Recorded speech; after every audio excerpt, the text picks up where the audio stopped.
Good afternoon, everyone. Nanda. This is the Coping with Change New Year, New You webinar, rescheduled from its original slot in January to today. It's the final one of Unison's Friday webinar series. We're being broadcast live on YouTube. So you can watch us from any device. Maybe you're sat at your desk with a sandwich, or maybe you've got your mobile or your tablet in front of you. So welcome to everyone. We don't have any viewers right yet, or there's none showing on my control panel. But just so you know, we've got 2 people watching now, which is fantastic. Hi there. This is Coping with Change, the Friday webinar. We're going to just wait until we've got a few more people in the room and viewing us on YouTube Live, and then Karen will get going. My name's Richard Spate. I'm the DigiSkills Cymru project manager, and we've got Karen Fisher down in Swansea, who's the Connecting Learners project manager and is your presenter for the day in this webinar. I encourage you at this point, if you haven't already done so, and if you're sat at a laptop, to click the link in the comments below, sorry, in the description of the YouTube video, and fill in our Wolf Learner form, which helps Karen and I to report on this session to the Welsh Government to make sure they understand that we have had people taking part.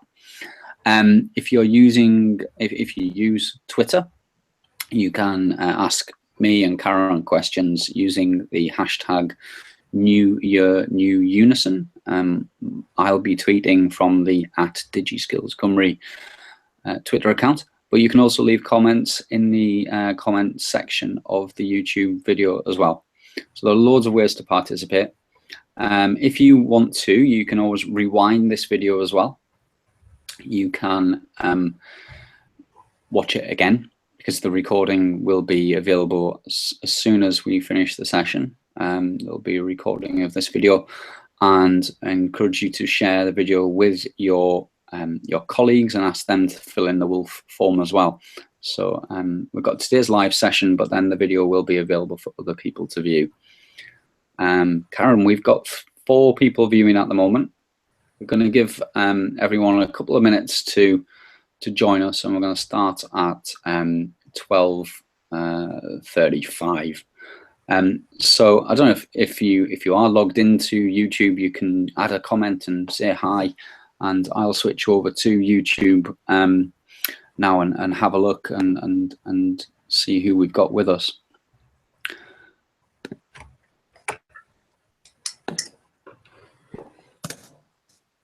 Are you still there, Karen? I am, yeah. Thanks, Richard. Do you want to give a little bit of background to the program and stuff before we get going? Yes, I can, by all means. Thank you. As Richard described, today's session has been engineered through Unison's Wales Union Learning funded projects. The Welsh Government is the actual funding body for this particular work stream. The Wales Union Learning Fund aims to widen participation in learning, targeting specifically hard-to-reach learners, people who may not have taken part in learning for some time, and those with a general interest and those who want to take responsibility for their personal development. Currently, Unison is the only union in Wales that has 4 projects under the banner of the Wales Union Learning Fund. We have 3 projects branded Connecting Learners, and we have coverage all over Wales. And you've already heard Richard this morning, who's been talking about the DigiSkills Cymru project, as the title suggests, specifically focusing on digital skills and digital literacy. And quite sad, really, it's almost like a swan song today for Richard, because sadly his project comes to an end at the end of March, and we're really sorry to be losing his expertise and knowledge, especially in respect of today's session, as I would not be able to actually facilitate this session without his support. In terms of the session itself, yes. Oh, you haven't got your hanky out now, Rich, have you? No, but thank you for the kind words. Yeah, and I'm sure that we've delivered 4 of these now, and you'll be up to speed to deliver your own in the future, I think. Maybe I'll record a little webinar to show everyone how to do it. Yeah, that would be great. We're still at 4 viewers, but I think maybe we should get going. I'm just getting onto the YouTube live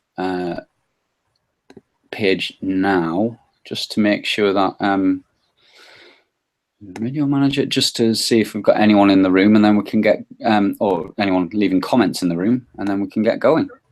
Give me a second.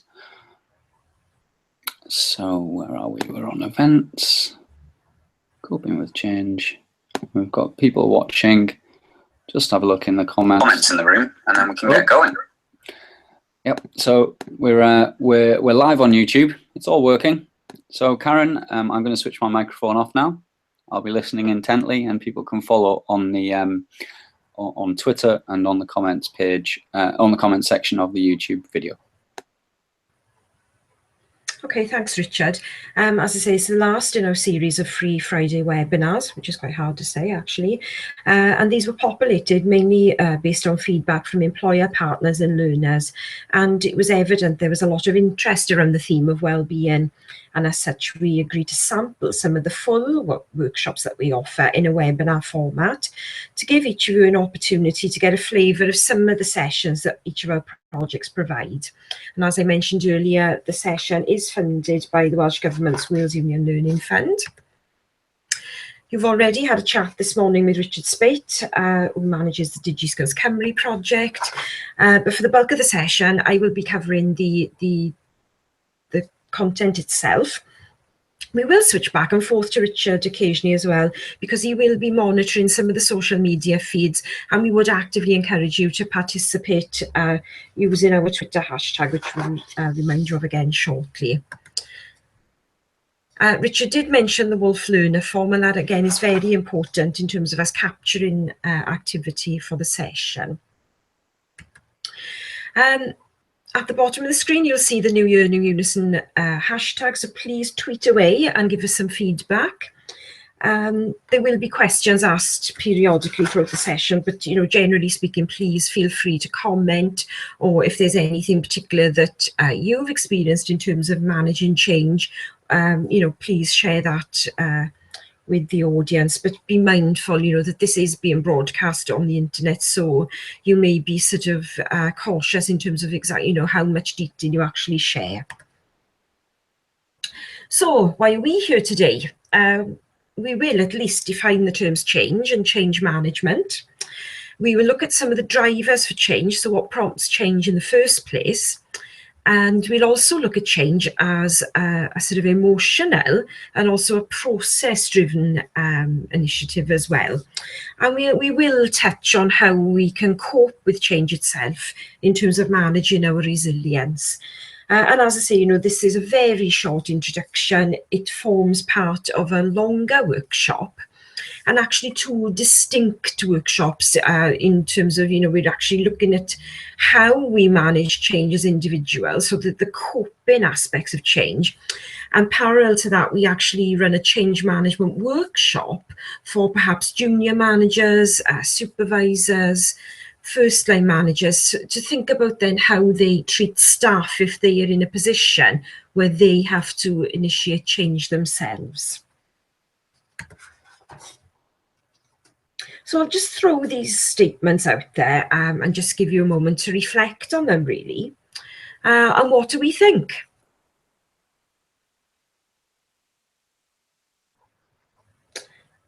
To me, it suggests the world is moving very quickly. We're advancing as individuals, and there almost appears a scramble to keep up or be threatened with being left behind. That is my interpretation. That's how I feel about it anyway. And no company or organisation today is in a particularly stable environment. You think of big hitters like Microsoft and Apple, Tesco's, for example, on a local level. Some of you may have noticed, as well as actually going into a Tesco store and doing your big shop every week, some of us are able to buy groceries online. And I was just thinking about what was happening locally, where distribution centres for Tesco's in Swansea, they've actually sort of downsized. So there's, a bit of change going on there at the moment, where they're actually re-advertising and re-employing delivery drivers. So, they're trying to sort of keep up with their competitors, and they're changing all the time. Again, sort of please feel free to comment, what do you think is going on in the world at the moment? In the context of our projects being a Unison-led project, we do support people working in public services. And probably the most significant issue for organisations in the public services area at the moment is a lack of money. With this comes funding cuts and, the horrific sort of idea of job cuts as well. But if we look at some of the other major industries in the UK as well, it's been in the news so much recently, Tata Steel there in Port Talbot and other sites across the UK. It kind of, sort of reminds us really that there's no such thing as a job for life. And I was thinking back to when I was growing up, the major players in the area where I live, in the Neath Port Talbot area, we had the Steelworks, which at the time was under national ownership. It was then British Steel. But there was Ford's Motor Company either side in Swansea and Bridgend, excuse me. And we also had BP, the chemical works, and the oil works as well. And it made me think about my own father-in-law, who was actually an employee of these steelworks. And I remember a conversation when he said that when he went into the world of work, he actually had a choice. And it was almost a luxurious choice of whether he chose the steelworks, Ford's Motor Company, or BP. And I remember him saying that whichever one you chose at the time was basically a job for life. And sadly, that is no longer the case. So workplaces are changing. And with that, it's likely that we will change jobs more than once in a lifetime. And I think that is also coupled with the fact that we are going to be working longer. We know that we are living longer, but we also know that we're going to have to wait a little bit longer in order to access our pensions as well. So all thoughts of my Nile cruise when I was 60 years old has gone on hold at the moment. I'm going to have to wait a little bit longer. So the ability to cope with these situations is vital. So I think we agree, change is inevitable and change is constant. And try as we might to avoid it, we will almost certainly experience some sort of change in our lives. Some of it will be good, sadly some of it not so good. So what exactly are we dealing with? So I've just sort of clustered, if you like, some of the types of change that we might experience. So first of all, we have sudden or uninvited change. These are the changes you don't expect. They can be good or bad. So for example, you might finally win the lottery. Sudden, but quite a pleasant change. Or on the other hand, your best friend moves away from the area. A family member becomes ill. Or, as the little graphic there suggests, like a natural disaster striking. So these changes just sort of happen to you. They're really out of your control. And what's important here is how you deal with it. How you deal with it is not out of your control. Then you have long anticipated changes, and these are both desired and dreaded. And these can range from your retirement, as I mentioned earlier, the death of a parent, or your newly empty nest. Even a positive life change, like a well-funded retirement, can sometimes take control of your life, and it's not as easy to deal with as you expect. And I'm sure it's no coincidence that some organisations actually now offer pre-retirement courses to help people get ready for that change. And again, it's how you choose to deal with that change makes the difference. We have everyday changes. So that could be something quite innocuous, like picking out a new carpet or a paint colour. Or it could be going for a new hairstyle or buying a new car.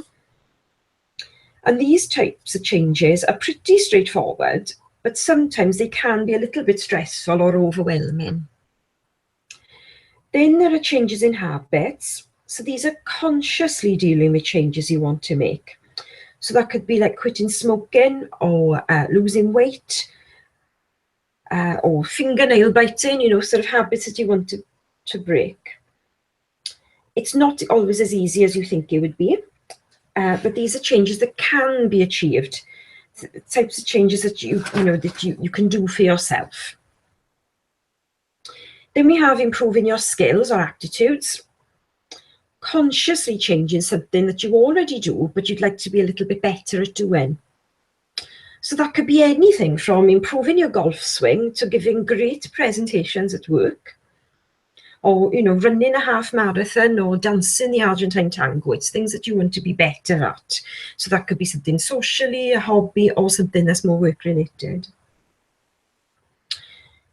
Then we have changing your limiting beliefs.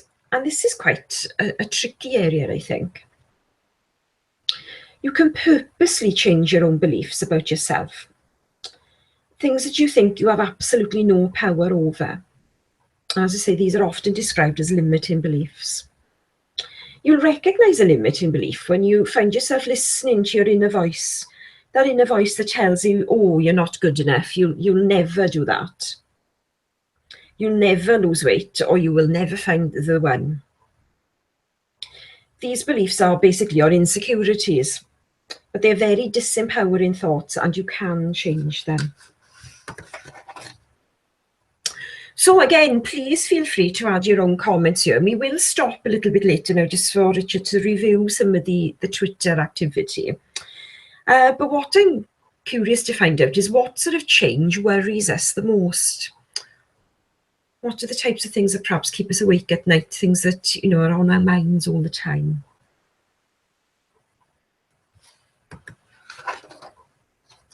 Now, I appreciate this next list is very work-orientated, and it results from a survey that was conducted by the Chartered Management Institute. And these reveal the top concerns of people, the main things people worry about in the workplace. So as I say, I appreciate the context is very much work-related. And I'm sure if we were to ask the question in a different way, the answers would be very different. But in terms of the world of work, I don't really see any surprises there in terms of that being a top list of concerns.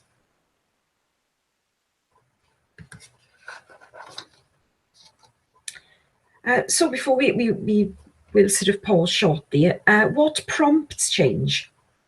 And again, please, have a contribution there using the Twitter hashtag. What do you think drives or prompts change? Now, there may be a few images on this slide which may sort of concern you slightly, but I do believe it kind of summarises and illustrates some of the main drivers for change. And if we start on the left, we see the delightful President Trump there. And also below that, we see the reference to the EU referendum and the outcome being, to leave the European Union. Now, who would have thought that Donald Trump would be sat there now in the White House? I'm sure when he first came forward as a prospective candidate, I'm pretty certain I laughed. And I'm pretty certain I brushed it off saying, oh gosh, that will never happen. However, for whatever reason, goodness me, I don't think I'll ever understand why, we now find that Donald Trump is the leader of the free world. In the same way, the UK referendum on the future of its membership of the EU prompted massive debate. And I cannot recall another agenda stimulating this much interest in recent years. And whether you were for it or against it, 6 months or more down the line, there is still a huge amount of uncertainty as to what this exactly means. What it means to businesses, local communities relying on funding, education, etc. And it's only, shown over the last few months, it's not going to be resolved overnight. So built up, there's more turbulence to come. This argument is not going to go away in the short term.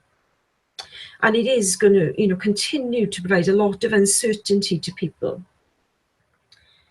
On a local level, there's been legislative change. So if we think about the implementation of the Social Services Health and Wellbeing Act, a significant piece of legislation designed to transform the delivery of health and social services, involving changes in the form of delivery models, so how care is given, training obligations placed on staff, and what's coming in the future is also around registration of individuals working in the sector as well.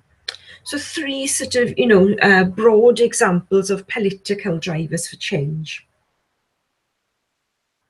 Then we have economic change. So the economy goes through a series of fluctuations associated with general booms and slumps in economic activity. In a boom, nearly all businesses benefit, and then on the other side, in the slump, most lose out. Other economic changes that affect businesses include changes in interest rates, wage rates, and the rate of inflation. And again, I was thinking back to when I was first married, sort of early 90s. We had that almighty sort of hike in interest rates. And I remember colleagues, having to sell houses in fear of repossession and what have you. Again, on a local level, public services have experienced challenges around funding cuts, forcing organisations to be creative. And we also, often hear the word lean in terms of how they continue to provide services. Mergers of departments, sharing resources, and in the worst case, unfortunately, job losses. Then we have social change. So we see there the 1960s baby boomers, a change in attitudes, being far more liberated, and conversations starting around equal pay for women. But prior to that, we had the suffragette movement. So in other words, what we're saying there is where society triggers the change. And finally, but equally significant, is technological change. Technology is moving so fast, it almost seems impossible to keep up. And probably the most significant technological change in recent years is the arrival of the World Wide Web. It's opened up the world, isn't it, in terms of communication, knowledge, and business. But then on the other hand, at the top there, we have a pretty bad example, I think, of technological change. I don't know if you remember the Sinclair C5, but at the time, Sinclair believed they discovered the future of travel and solved the problem of the morning commute to work. As you may remember, it did not catch on. So, Karen, would you like me to come in now with some of what's been going on social media? Yeah, cool. Linking very clearly to that idea of technological change, changing how we do things. We wouldn't be delivering an online webinar to you at your desk on a lunchtime if we didn't have the internet and we didn't have laptops with webcams on them and the ability to use free technology like YouTube live broadcasting. So I've been trying to get a conversation going on social media. We've got Mark, as ever, who's been contributing his comments on Twitter. He's reminded us that Unison members require coping with change training due to budget and service cuts, and that our members need support. I've also contributed myself the fact that the changing workplace environment is why Unison has such a focus on the learning agenda, and we provide opportunities for people to upskill and to kind of face this change. I'm sure you'll come to that as well. And yeah, I've mentioned that. The DigiSkills project is all about helping people to keep up with technological change in their workplaces. We don't have any other comments really on the Facebook, on the YouTube live. chat pane, but that's fine. Anyone can still contribute through those different mediums. Also, if you don't want to do that, you can always send me an email. If you've registered with Eventbrite, you should have my email, or at least a way through Eventbrite to email me directly. So we've still got a few people watching us, and so I'll let you continue on, Karen. Oh, that's great. Thank you, Richard, and really helpful as well to get that feedback. Interestingly, Mark has read my mind, because some of the things he mentions there we will sort of address shortly. In terms of why we resist change then, wherever you work, it's likely that you know someone who generally dislikes change. Of any nature, whether it's a significant change or just a small change, and they're generally the people that you hear saying, we've always done it this way. You know, that's a very resistant attitude. There may be occasions when we ourselves will resist, even if we are generally sort of open to change. And the theorists have populated the following list. And I think of one example there. I used to work in the health service. I worked at the old Neath General Hospital.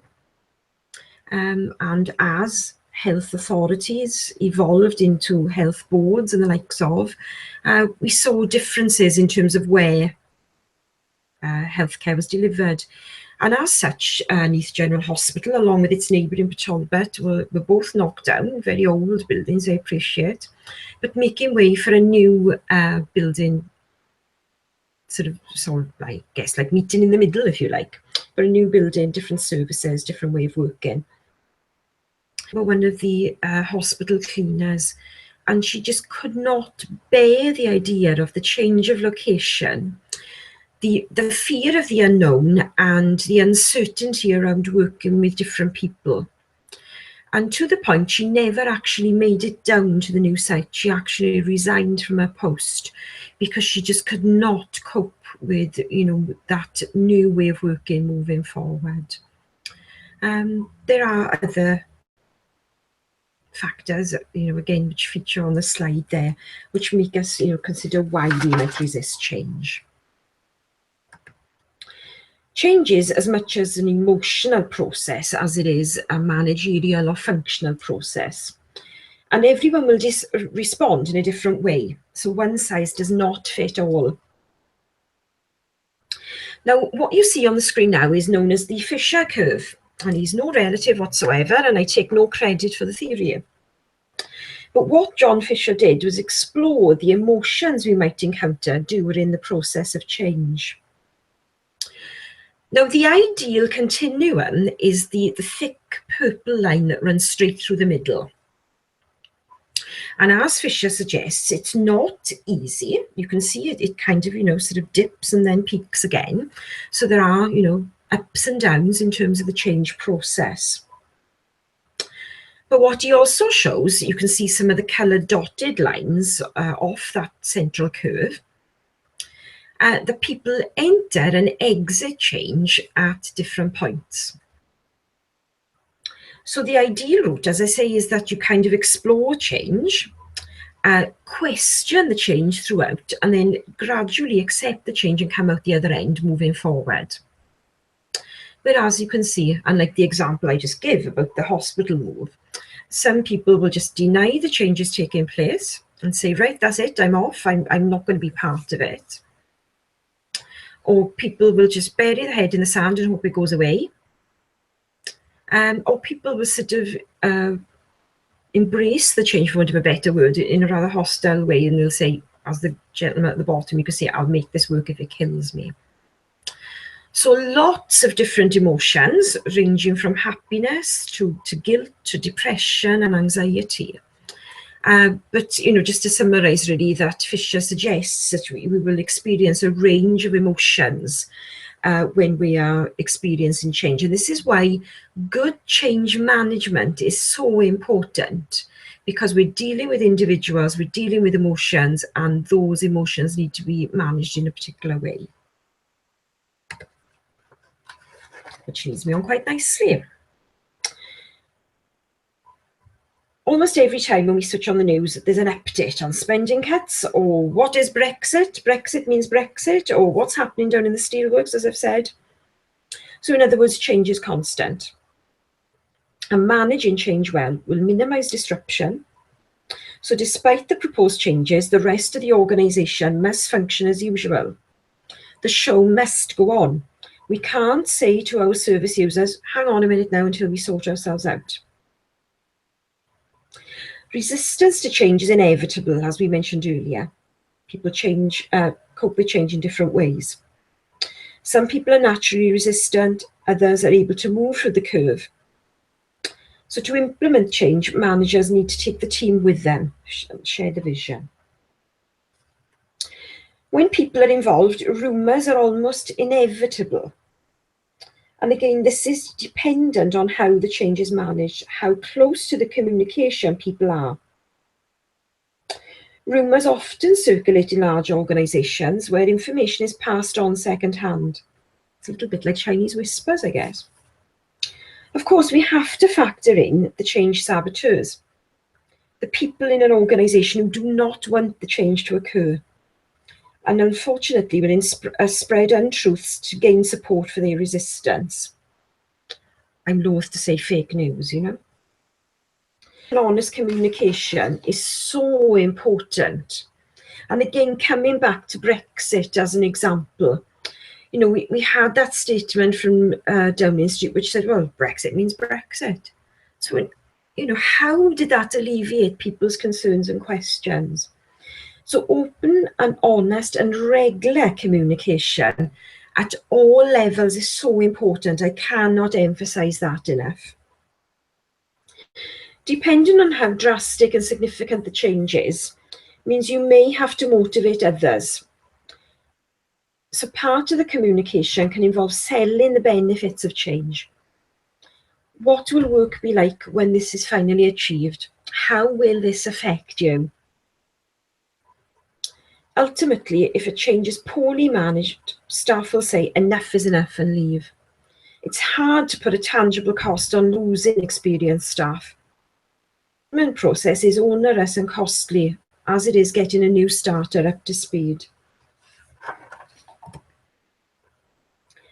I am going a little bit off script for the next two slides, mainly to sort of highlight some of the change management aspects, but we will come back to the actual coping mechanisms in a sec. So just bear with me and see where I'm going. First things first, appreciate that people are at the heart of change, that the fears and anxieties we've discussed are normal parts of the process. It is natural that people will resist as well. So to get the change to take place, know that the people affected will need to be motivated. They need to come on the journey with you. If coping with change is a process, then by the same token, change management is also a process in itself. And there are a number of steps and theories that you can follow to help the transition. And as I said, you know, this is a workshop in itself. One size does not fit all, and you will have to investigate different models and theories to ensure the right one is applied in your organisation. And just for reference there are a number of tried and tested change management models that you can explore if you were one of the people that's actually involved in implementing a change. But for everybody involved, as I say, communication is a vital component to ensure that people remain engaged with the process. Repeating myself, I appreciate, but you cannot over-communicate when you're asking people to change. Communication and reduces anxiety and resistance. It makes people feel part of the change. And even if it's a forced change, if there's nothing we can do about it, communication is really important. People have to be informed. Which leads me on quite nicely and links back to Mark's comments on social media earlier, that Unison and its branches can support you through the change process. So those of us working in the delivery of public services have been massively affected by change. Services have been drastically cut. People are doing the same job with fewer resources. And in some instances, job roles have changed. And as I mentioned earlier, the worst case scenario, some jobs have been lost.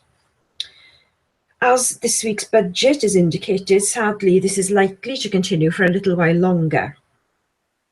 However, your Unison branch can help you through the change process. And as I mentioned, communication is key. And theory suggests that talking to others about the change, being able to voice your opinion, being part of the change can make the transition easier.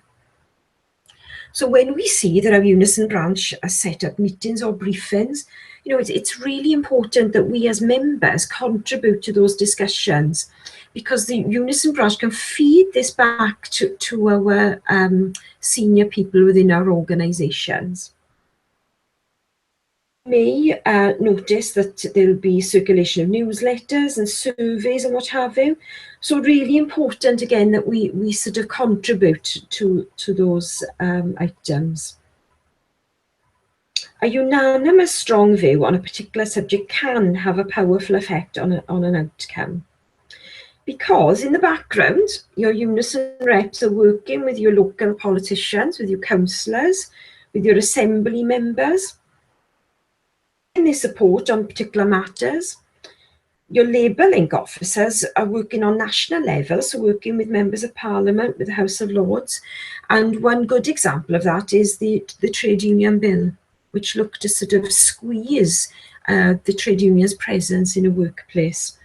And our Unison Labour Link officers and other officers as well, and employed officials, were able to sort of influence the outcome of that. It's important to be realistic, and we should be mindful that we cannot win them all. But it is important as union members that we don't sit back and let things happen.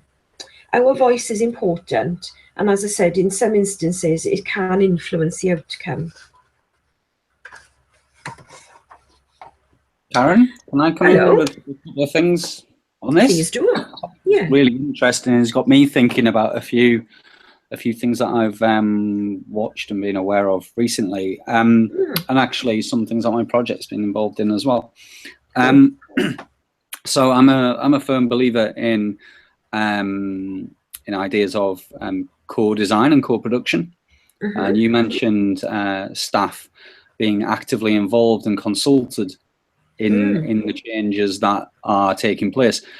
Take that one step further, and through the use of co-design and co-production, the best public service managers actively engage and let the staff shape the future design and feel, look and feel and operation of the services that they provide, and increasingly that cooperative model, that idea of staff as the producers and designers of services, can be a really powerful way of enabling real change and real change for the better in how public services are delivered, and with a benefit both to the service users and to the staff themselves in terms of the control and influence they have over how their jobs work. It goes back to that idea really that ultimately the people who do a job and provide the services often know best how to improve them. So I've posted on social media, on Twitter and on the YouTube comments section, a link to a documentary which was on Radio 4 a couple of years ago. It's the second part of a documentary about changing the culture of the NHS, and some really good examples there of co-designed and co-produced services in the NHS, and how by involving staff actively and really allowing them to have the power to change the services that they deliver themselves, it is a really good way of not just helping people to cope with change, but for allowing people to be the change and to shape the change themselves. Well, yeah, I would agree, and definitely personally a great advocate of leadership at all levels. And interesting you mentioned the health service. I've actually kind of witnessed that recently, in that I've noticed there's a shift in attitude in terms of staff recruitment in the NHS now. And actually, some staff are being involved in the recruitment process, and they're actually being part of peer interview systems, and actually getting involved in things like interview tasks and what have you. So rather than going and sitting in front of the line manager and the HR manager, people representing all sort of sides of the health service are actually involved in the recruitment process, which I thought was really interesting, you know. So yeah, thank you for that, Reg. Down to the sort of the bones of it now, and we are going to start talking about how we actually cope with change. We may have exhausted all avenues. We've resisted the change. We've tried to negotiate the change in our favour, but sometimes, you know, unfortunately, the change goes ahead and we're really not happy about it. So what can we do?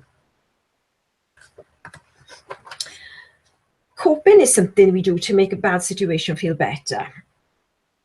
And I'm not being flippant there when I say, you know, that kick the dog, pretend that nothing's happening, we go into denial. You know, we sort of lie on the sofa or play computer games, but how does this actually help? What does this do to aid the change process? So in other words, in order to move through the change, we need to take action, we need to do something. So we need to build our resilience. Resilience is the ability to bounce back from adversity, to work our way through challenges and to overcome obstacles. And I did quite like that little graphic there, falling down 7 times and getting up 8. But resilience comes from taking care of ourselves, having a sense of optimism and perspective, using our skills and strengths, being able to support others, and trying to build a culture of positivity. However, first of all, it's hard to be strong if you literally feel sick and tired. So it's being mindful of watching our diet and nutrition, being mindful of our exercise and activity, and also making sure that we do get sleep and rest. However, one model in particular jumped out to me, and I thought this was really quite helpful, something that we can sort of do quite easily. So at least by the end of the session, we've got one tool to take away. Now this model, quite a well-known model taken from Stephen Covey's 7 Habits of Highly Effective People. It's been knocking around for quite some time, as you see, since 1989. And it's known generally as circles of influence. And what Covey suggests is that we all have a wide range of concerns in our lives. So our housing, our health, our friends and family, the environment, the price of a pint, you know, sex, drugs, rock and roll, third world debt, the whole lot. Within this whole universe of our concerns, there are some things we can do something about. In other words, things that we can remain concerned about, and other things that we can do nothing about. About where we can focus our attention and energy. We can choose to focus all of our attention on areas that are outside our influence. So we can get annoyed about the shortcomings of other people. We can blame the government, global capitalism, the weather, you know, bad luck, or fluoride in toothpaste. This focus leads to more and more blaming and accusing, to feelings of victimization, that poor me feeling. This negative way of thinking, by inaction to change things, results in the circle of influence shrinking. So what he suggests, a better way would be to choose to focus on the things that we can do something about. This does not mean we just more of the immediate or trivial concerns. It might mean focusing on those aspects of really huge problems, things that we can exert some influence over. And influence does not necessarily mean direct control. We can influence things in an indirect way. So for example, through our own personal daily behaviour. By focusing attention and energy on our circle of influence, we increasingly become more proactive. The energy we expend is enlarging. Victory, it motivates us to find new ways of exerting influence. We don't waste energy on the things we can do nothing about, but rather direct it towards what we can change. And with each step, we feel stronger and more creative, and therefore the circle of influence expands. It often happens that in widening our circle of influence, we also widen our circle of concern. It becomes worth caring about, something that really challenges things in our world. We can learn to influence them. It can be incredibly liberating to realise that in choosing how we respond to circumstances, we actually affect the outcome. Another thing to be aware of as well are our ants. I quite like that, our automatic negative thoughts. Yeah, those inner voices, those conversations that we have with ourselves. So first of all, we have catastrophizing, which is, oh gosh, so difficult for me to say. In other words, it's presenting a situation as considerably worse than it actually is. We also have black and white thoughts. So most life events are not completely disastrous or absolutely wonderful. They will contain elements of both good and bad. And when we become in a situation where we might feel under stress, it makes us think in absolutes. It's that all or nothing or black and white thinking. And that also generates a flight or fight response. So it is still needed in the world today, but not as many times a day in relation to non-life-threatening stress, I beg your pardon. Generalization. So you may hear statements like, I will never be any good at maths.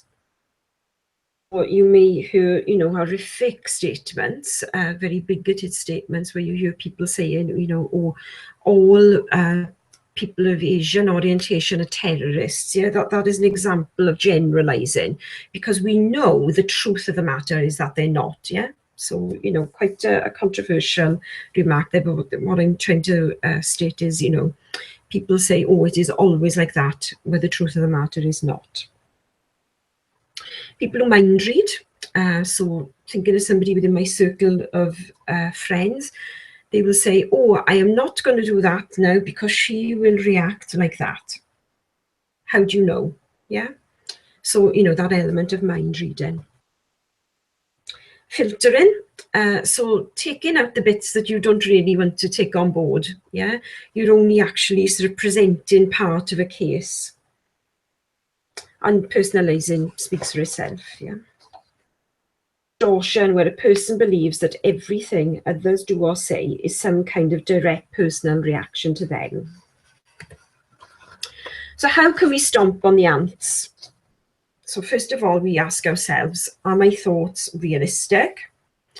Are they in perspective? Am I taking into account all the information and facts I have available?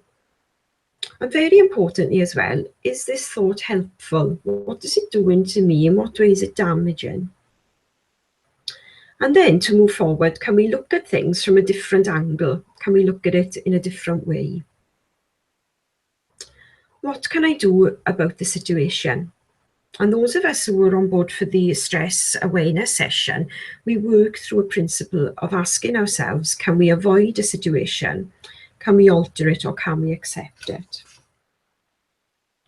So we, in other words, must take a very conscious effort to stop and think about the inner voice, the messages we give ourselves. So, top tips. Acknowledge the change. Identify your fears and talk about it. Seek support, whether it be professional support or within your immediate professional network and circle. Build resilience. Don't forget to challenge those automatic negative thoughts, but also allow for flexibility. It might not all go to plan, so be prepared for the worst case scenario. Very important, be part of the change. Use your voice to input into discussions and into consultations, into any sort of communication that comes your way. And don't forget, you have your friend at work, you have your Unison branch who are able to support you. Before I sort of summarise, Richard, is there anything else that we want to to pick up on, please, from the social media feeds? Just we had Jane asking on the YouTube live chat pane about what we would recommend to members who are going through the change process at the moment. Jane's comment was, I have a member that she met with this morning, currently involved in change management process whose coping skills are not as they should. Are there any suggestions that you would have? I suggested that you run a whole day workshop on this topic, but anything beyond that?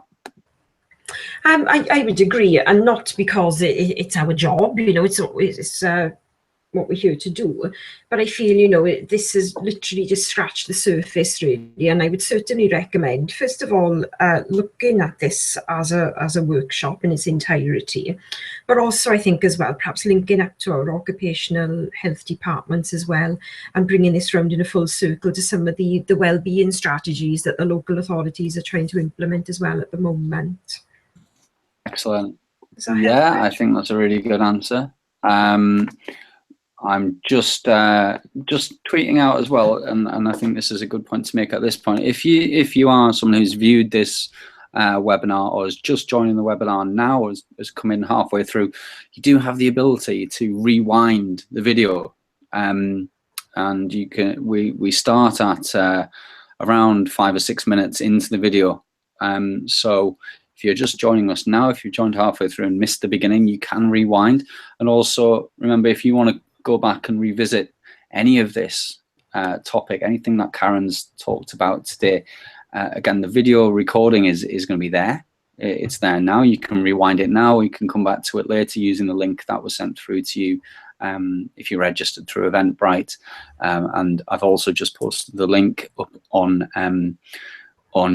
Twitter directly. So hopefully some people who follow my accounts and follow other accounts and looking at the hashtag will be able to join us after the event and rewind the video. And please keep tweeting to New Year, New Unison, and I'll keep responding to them. So beyond that, we haven't had too many comments. Mark did comment that staff becoming anxious about change and requiring support in managing and coping change can go to their Wolf project. So it's really the big answer to both of those points is talk to you, Karen, and if you're watching in other parts of Wales, there's a Connecting Learners project in your region in Southeast and North Wales as well. So yeah. That would be my answer. Okay, thank you, Richard. I'll just sum up then, just to remind everyone that change is inevitable. It is an emotional process and it's not always easy.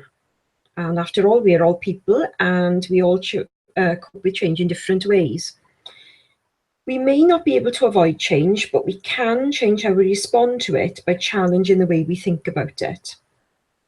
Being part of the change process can make the transition easier, so stay informed, offer feedback, and talk to others. And again, just to sort of reiterate, we do offer two very different workshops. So one on the theme of coping with change, so aimed at those actually experiencing the change, how they can input into the process, have a greater understanding, look at the emotional aspects associated with change, and etc. Whereas the change management session is actually aimed at those implementing the change. So understanding the role of a change agent, the person who actually delivers the change. And again, from a management perspective, appreciating how people might react and how you can nurture them through the process. We are also, as a project, able to offer one-to-one coaching support to people. I forgot about that actually. So that comes back to Jane's query really, that we do offer free coaching. It is a part of the project that's in its infancy, something that we're trying to develop further.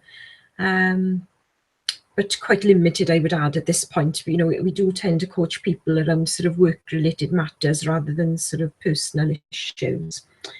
And as with all activities really offered by the Connecting Learners and DigiSkills projects, we are funded by the Wales Union Learning Fund. Richard mentioned webinar recordings, and the 3 previous sessions in the series are also now available as YouTube recordings, so you can use those links there to rewind and to reflect over and also share with your colleagues. And other than that, really, just to say thank you for tuning in today, and thank you for sharing your opinions and observations, and also to sort of forward any feedback, really, again, through the social media challenge, can't you say it now, channels, sessions that you think would work well as a webinar, because as you appreciate, it's a very different dynamic doing this online as it is to actually sort of delivering a session face to face. So yeah, it'd be interesting to to find out what you think might work well as a short webinar session.